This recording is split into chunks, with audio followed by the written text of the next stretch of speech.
Et si une épouse pouvait s'acheter? L'idée peut sembler irréelle. Pourtant, dans certaines régions du monde, le mariage repose davantage sur l'argent que sur les sentiments. Il existe des contrats matrimoniaux proposés pour seulement 9 $.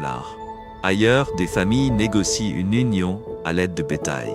Dans les situations les plus troublantes, des femmes sont traitées comme des marchandises que l'on peut acquérir, échanger, puis rendre. Et vous allez découvrir que, dans certains pays, ces mariages suivent même le rythme des saisons. 1.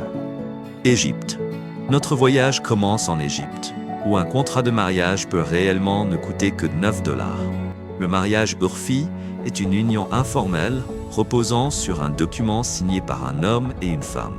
Cette pratique est particulièrement répandue chez les jeunes couples et les étudiants, qui ne peuvent pas assumer les dépenses d'un mariage traditionnel. Dot, logement, réception et cérémonie familiale. Ces contrats suffisent souvent à rendre les relations intimes socialement acceptables dans la société égyptienne. Mais pour les femmes, ils n'offrent presque aucune véritable protection. Lorsqu'un mari décide de partir, son épouse ne peut généralement réclamer ni pension alimentaire ni héritage. S'il refuse de reconnaître ses enfants, elle peut même se retrouver dans l'incapacité de prouver légalement leur filiation. Le contrat paraît peu coûteux, mais ses conséquences peuvent être dévastatrices. L'industrie des mariages touristiques pousse ce système encore plus loin. Des intermédiaires, des avocats et parfois les familles elles-mêmes organisent des unions entre de riches étrangers et de jeunes égyptiennes. La durée de ces mariages correspond souvent à celle des vacances du visiteur. Quelques semaines ou, tout au plus, quelques mois. Le mari étranger verse généralement entre 500 et 3000 $.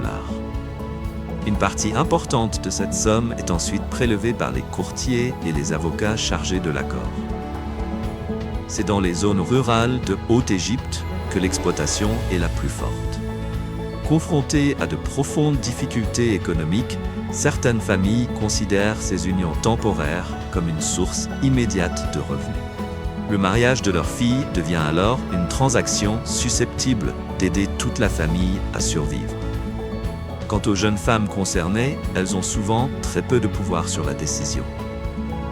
Les failles juridiques aggravent encore la situation. Des responsables peuvent accorder des dérogations permettant de contourner les limites d'âge et d'autoriser le mariage de filles qui, légalement, devraient être trop jeunes. Ces exceptions sont officiellement réservées à des circonstances particulières. Dans la réalité, l'argent peut influencer ce qui sera considéré comme véritablement exceptionnel.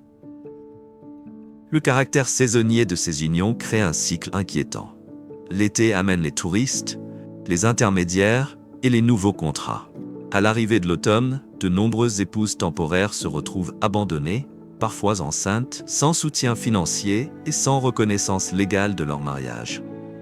Puis, l'été suivant, le même scénario recommence avec de nouveaux visiteurs et de nouvelles femmes vulnérables. Et lorsque le mariage devient une transaction, certains pays adoptent un système très différent, dans lequel la valeur d'une future épouse se mesure en tête de bétail. 2. Afrique du Sud. En Afrique du Sud, les négociations matrimoniales s'organisent autour d'une coutume appelée lobola. Il s'agit d'une négociation officielle entre les familles, au cours de laquelle les bovins représentent traditionnellement une marque de respect envers la future épouse et ses proches. La valeur symbolique d'une vache peut commencer autour de 14 $, tandis que sa valeur réelle sur le marché peut atteindre 420 $. Voire davantage. Le montant final du lobola est calculé en multipliant la valeur d'un animal par le nombre de bovins attribués à la future mariée. Une femme instruite, issue d'une famille influente, peut ainsi être estimée à 15 ou 20 vaches, ce qui représente plusieurs milliers de dollars. Chaque groupe culturel sud-africain possède sa propre interprétation de cette tradition. Chez les Zoulous, certains bovins remplissent des fonctions symboliques précises. Une vache remercie la mère de la mariée pour avoir élevé sa fille. Une autre rend hommage au père. Le processus comprend plusieurs cérémonies. Il commence notamment par l'Ukutsela, durant laquelle la demande officielle est formulée.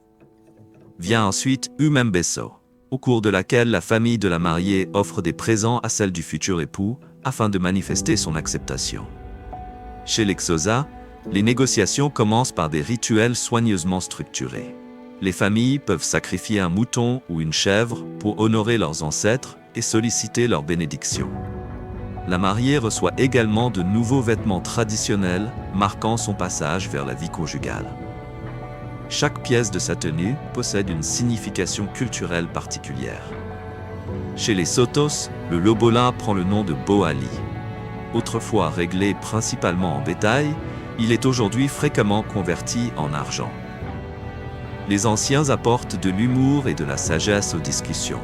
Ils transforment ainsi des négociations parfois tendues en célébration de l'union de deux familles. Le processus se termine par des festivités appelées mokat, pendant lesquelles des communautés entières se réunissent pour assister à l'union. Aujourd'hui, le lobola associe coutumes anciennes et technologies modernes. Les familles peuvent discuter du prix des bovins sur WhatsApp, transférer l'argent par paiement mobile et enregistrer les accords sur leur téléphone. Certains futurs maris règlent même le lobola en plusieurs mensualités, comme s'il s'agissait d'un crédit automobile ou d'un prêt immobilier. La saison des mariages de décembre crée une économie particulière. Avec l'augmentation de la demande, le prix du bétail grimpe. Les négociateurs traditionnels, généralement des oncles respectés ou des amis proches de la famille, doivent gérer plusieurs discussions simultanément. Les habitants partis travailler dans les villes retournent alors dans leur village pour assister aux cérémonies, apportant avec eux des revenus urbains qui alimentent temporairement les économies rurales.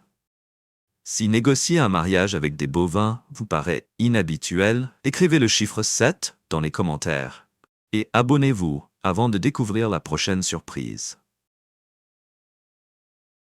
3. Dans certaines régions de l'Inde, le mariage prend la forme d'un véritable marché. Le prix demandé pour une épouse peut descendre entre 50 et 73 $. Plus troublant encore, lorsqu'un homme n'est plus satisfait de l'union, il peut parfois échanger sa femme contre une autre, presque comme s'il rapportait un produit dans un magasin. Le système de la dot est interdit en Inde depuis 1961. Pourtant, il continue d'influencer profondément les négociations matrimoniales, particulièrement dans les régions défavorisées. Traditionnellement, la famille de la mariée versait de l'argent ou des biens à celle du marié. Mais dans les zones où les femmes sont devenues rares, ce mécanisme s'est inversé. Ce sont désormais certains hommes qui paient pour obtenir une épouse, donnant naissance à un marché particulièrement inquiétant. L'Inde est confrontée à un important déséquilibre démographique. En 2023, le pays comptait 1057 hommes pour 1000 femmes. Dans des États comme l'Haryana et le Pendjab, l'écart est encore plus prononcé. Les transactions sont souvent organisées par des intermédiaires qui recherchent des familles vulnérables. Ils ciblent notamment les communautés pauvres du Bengale occidental, de l'Assam et du Jharkhand. Un courtier peut proposer environ 200 $ à une famille pour sa fille, avant de la transférer à un acheteur pour une somme dépassant parfois 1000 $. Certaines victimes subissent plusieurs mariages forcés successifs. Lorsqu'un homme se lasse de son épouse, il peut la remettre à un autre célibataire afin de poursuivre le commerce et de préserver les bénéfices. Des témoignages évoquent des femmes échangées entre 3 ou 4 hommes différents. Chaque nouvelle transaction détruit un peu plus leur dignité, leur sécurité et leur espoir de retrouver une vie libre. Le gouvernement indien a organisé plusieurs opérations de sauvetage. Malgré ces efforts, la pratique subsiste dans les zones les plus isolées. Avec 28 États et 22 langues officielles, l'application uniforme de la loi reste extrêmement difficile. Dans le prochain pays, des millions d'hommes risquent de ne jamais trouver d'épouse.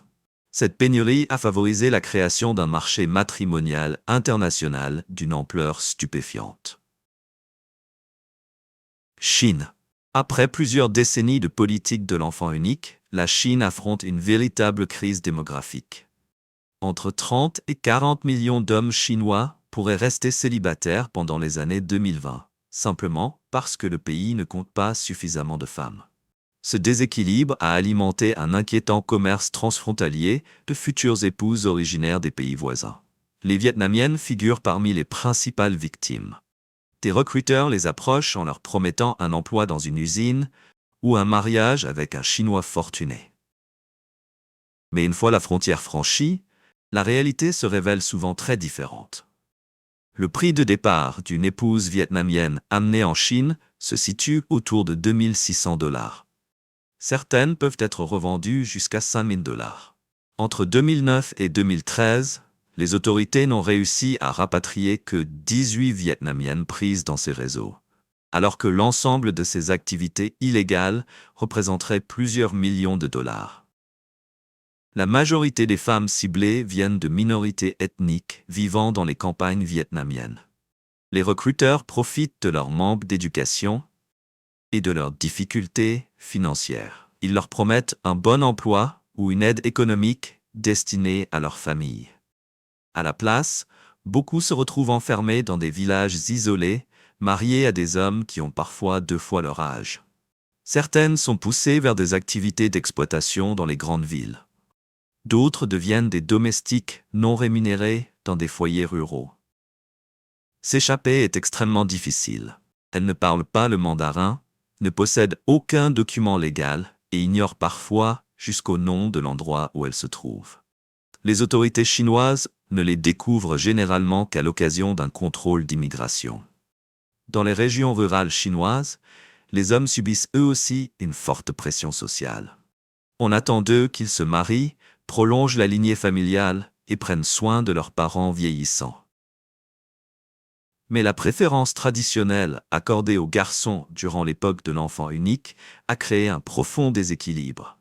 Dans certaines provinces, des villages ne comptent désormais presque plus aucune jeune femme.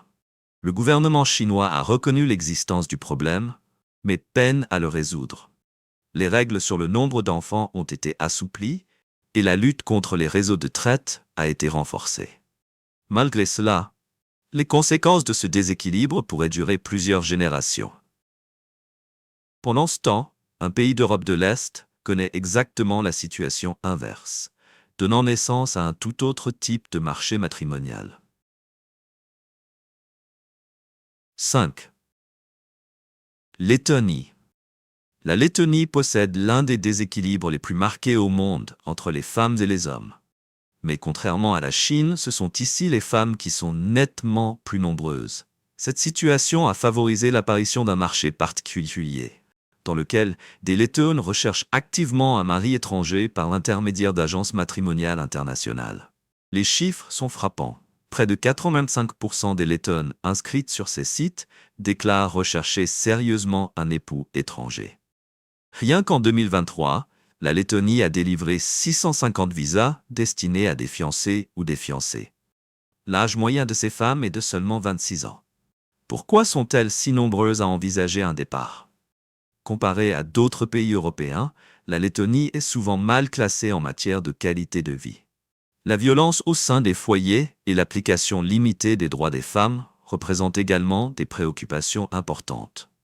Certaines Lettones préfèrent donc construire leur vie à l'étranger avec un mari qu'elles espèrent respectueux, plutôt que de continuer à supporter ces conditions dans leur pays.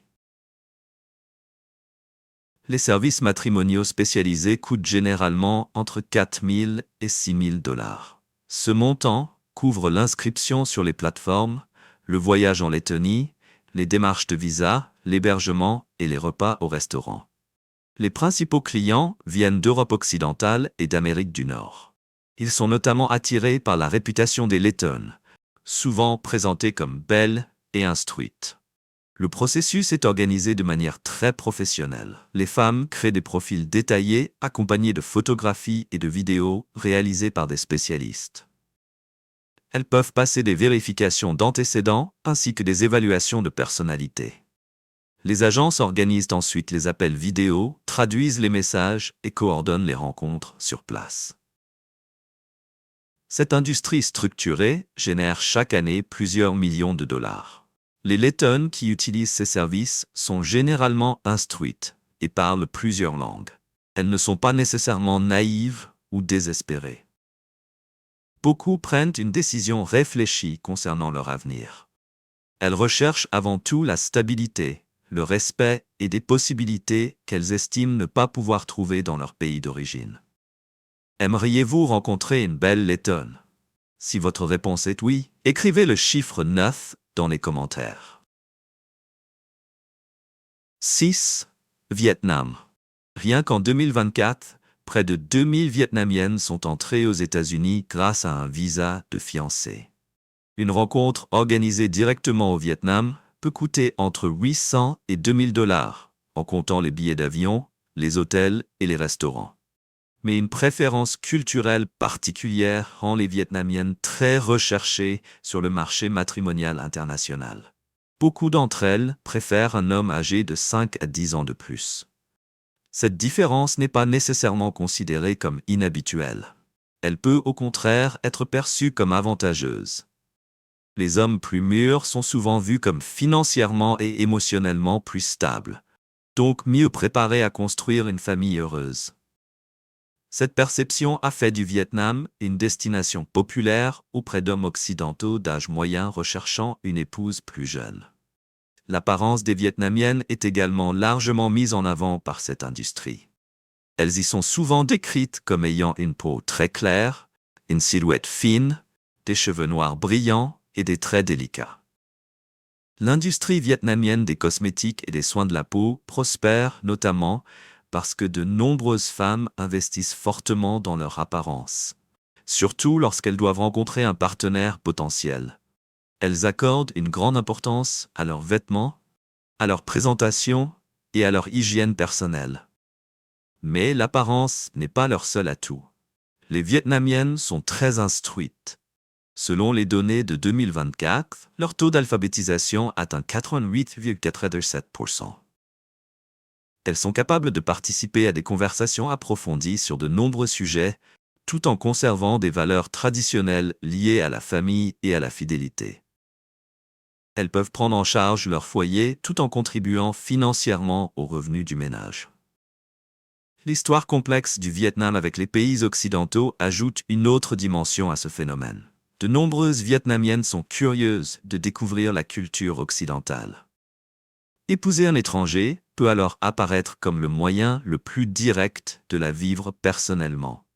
Cela ne signifie pas qu'elles soient infidèles ou qu'elles cherchent nécessairement à profiter de leur partenaire. La culture vietnamienne accorde une grande importance à la loyauté et à la cohésion familiale, valeurs que beaucoup de ces femmes souhaitent conserver dans leur mariage. Les rencontres sont désormais organisées de manière plus structurée. Des services internationaux proposent des voyages sentimentaux, pendant lesquels des visiteurs occidentaux se rendent au Vietnam pour rencontrer des participantes soigneusement sélectionnées. Ces séjours coûtent généralement entre 3 000 et 5 000 $. Ils comprennent l'hébergement, l'assistance d'interprètes et différentes activités sociales organisées. Derrière ce système apparemment professionnel subsistent toutefois plusieurs inquiétudes. Des familles disposant de peu de ressources peuvent encourager leurs filles à envisager un mariage international pour des raisons économiques. Une fois installées à l'étranger, certaines femmes découvrent également que leur compagnon n'a pas été totalement honnête concernant sa situation financière ou ses véritables intentions. Le pays suivant a lui aussi développé une industrie matrimoniale très organisée, conçue en grande partie pour répondre aux attentes d'une clientèle occidentale. 7. Malaisie. Les Malaisiennes représentent un mélange particulièrement diversifié de cultures et de traditions, ce qui les rend très recherchées sur les plateformes matrimoniales internationales. Dans les descriptions diffusées par cette industrie, les femmes malaisiennes traditionnelles sont présentées comme associant une apparence séduisante à une personnalité équilibrée, à la fois autonome et attachée aux coutumes. Elles sauraient profiter de la vie et se montreraient peu inquiètes lorsque leur mari sort sans elles. Cette attitude plus détendue vis-à-vis de la liberté masculine séduit certains occidentaux qui redoutent une relation qu'ils jugeraient trop contrôlante. Les sino-malaisiennes semblent être les plus ouvertes aux mariages internationaux.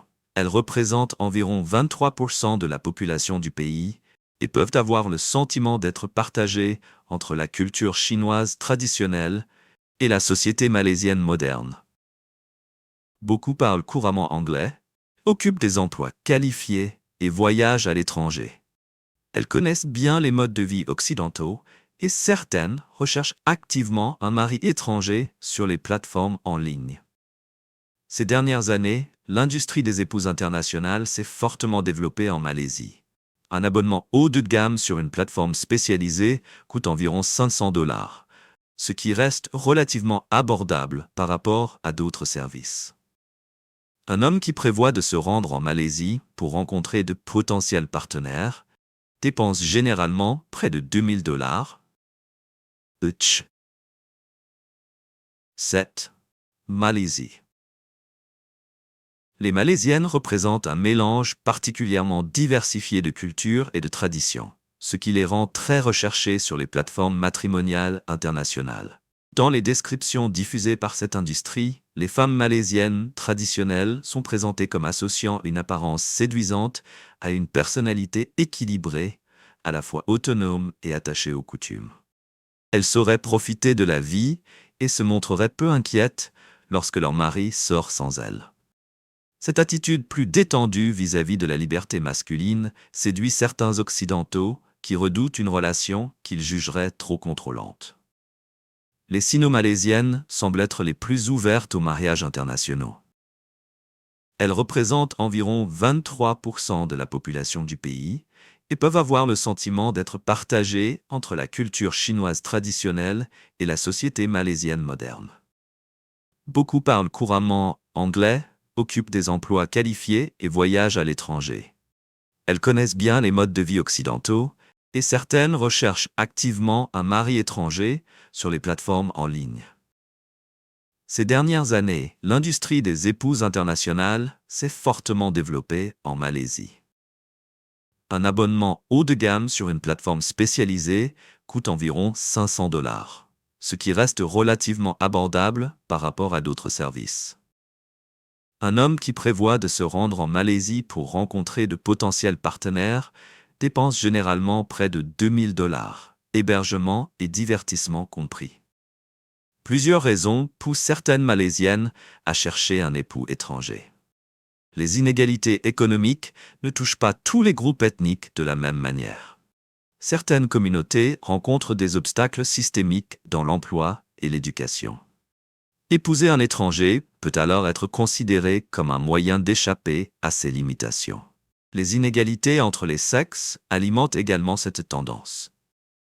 De nombreuses femmes souhaitent un mari qui les considérera comme son égal, plutôt que comme une subordonnée.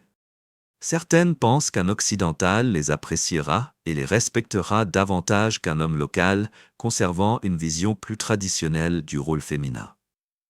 L'apparence joue aussi un rôle dans l'image des Malaisiennes sur ce marché. Elles sont souvent décrites comme étant de petite taille, avec des cheveux noirs et raides, des yeux bruns et une peau hâlée. Elles accorderaient beaucoup d'attention à leur présentation, y compris lorsqu'elles réalisent des tâches domestiques.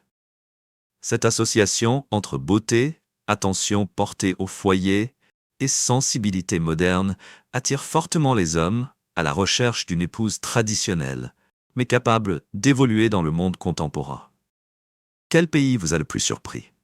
Partagez votre histoire ou votre expérience dans les commentaires. 8. Corée du Sud. La Corée du Sud présente un paradoxe étonnant sur le marché matrimonial international. Bien qu'il s'agisse d'un pays riche et développé, certaines Coréennes recherchent activement un mari étranger. Plus surprenant encore, leurs parents soutiennent de plus en plus souvent cette décision. Les raisons révèlent les profondes pressions qui traversent la société sud-coréenne et l'évolution rapide de ses valeurs. Les Coréennes sont parfois décrites comme des poupées vivantes, avec de grands yeux ronds, une peau claire et une silhouette soigneusement entretenue. Elles peuvent consacrer plusieurs milliers de dollars par an aux cosmétiques et aux soins de beauté. L'industrie de la beauté coréenne, qui pèse plusieurs milliards à l'échelle mondiale, s'est en partie développée grâce à l'importance accordée à l'apparence. Coiffure à la mode, manicure impeccable et peau sans défaut sont souvent considérées comme des exigences culturelles, plutôt que comme de simples manifestations de vanité. Malgré l'influence occidentale, les Coréennes associent souvent une apparence moderne à des valeurs plus traditionnelles. Elles sont instruites, et nombreuses sont celles qui possèdent des diplômes supérieurs. Elles peuvent néanmoins conserver une attitude humble et réservée.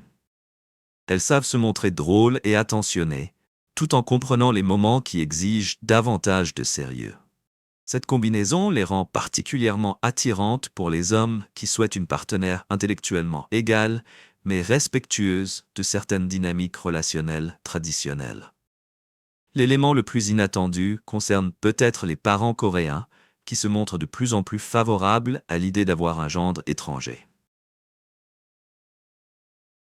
La société sud-coréenne est extrêmement compétitive et exerce une pression considérable sur les hommes pour qu'ils réussissent financièrement. De nombreux jeunes Coréens travaillent jusqu'à 60 heures par semaine, ce qui leur laisse très peu de temps pour construire une relation. Les étrangers, en particulier ceux originaires des pays occidentaux, sont parfois perçus comme offrant un meilleur équilibre entre vie professionnelle et vie privée, ainsi qu'une attitude plus respectueuse envers leur épouse. Les frais d'inscription aux plateformes internationales mettant en relation des Coréennes et des étrangers atteignent en moyenne 1 500 $. Il ne s'agit pas forcément d'activités improvisées ou clandestines. Certaines entreprises disposent de bureaux professionnels dans les quartiers d'affaires de Séoul.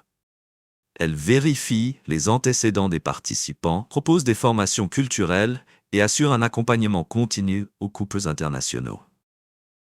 Un voyage en Corée du Sud, destiné à rencontrer de potentiels partenaires, peut dépasser 6 000 $. Ce budget comprend les vols, l'hébergement à Séoul ou à Busan et les activités de loisirs. Les Coréennes attendent généralement une véritable période de séduction, avec de bons restaurants, des sorties culturelles et des cadeaux choisis avec attention. Il ne s'agit pas nécessairement d'une recherche d'argent. Leurs attentes sont aussi influencées par les représentations romantiques très présentes dans les séries télévisées coréennes. Mais le pays suivant va encore plus loin, puisqu'il accueille chaque année ce que beaucoup décrivent comme un véritable marché aux futurs mariés. 9. Bulgarie. Chaque année, le premier samedi du carême orthodoxe, un événement culturel unique se tient en Bulgarie. La communauté rom des Kalaïdji se rassemble pour une foire traditionnelle de rencontres, durant laquelle de jeunes femmes sont présentées à de potentiels époux. Il ne s'agit pas d'une reconstitution historique. Cette coutume existe encore aujourd'hui, au cœur de l'Europe moderne. L'atmosphère de la foire est saisissante. De nombreuses jeunes filles, dont certaines sont encore très jeunes, portent des vêtements élégants et des bijoux traditionnels. Leur apparence est soigneusement préparée afin de mettre en valeur leur beauté et de leur donner une image plus adulte. Les mères se tiennent fièrement à leur côté, comme pour marquer le passage de leur fille vers une nouvelle étape de la vie. La musique résonne, les participants dansent et partagent de la nourriture. Pendant ce temps, les familles mènent des conversations très sérieuses concernant les futurs mariages. Les accords reposent souvent sur des critères particulièrement précis. Les caractéristiques physiques, notamment la couleur des yeux, peuvent intervenir dans les discussions. Des yeux plus clairs peuvent, par exemple, augmenter la valeur attribuée à une future épouse. L'éducation reçue par la jeune femme et la réputation de sa famille sont également essentielles. Ces éléments peuvent même influencer la manière dont elle sera traitée dans son nouveau foyer. Les sommes négociées se situent généralement entre 7 500 et 11 300 $. Dans certains cas, les engagements financiers peuvent dépasser 20 000 $. Des parents économisent pendant des années afin de se préparer à ce moment. Les négociations ne concernent pas uniquement l'argent. Elles incluent la réputation familiale, le statut social et les obligations à long terme qui uniront les deux foyers.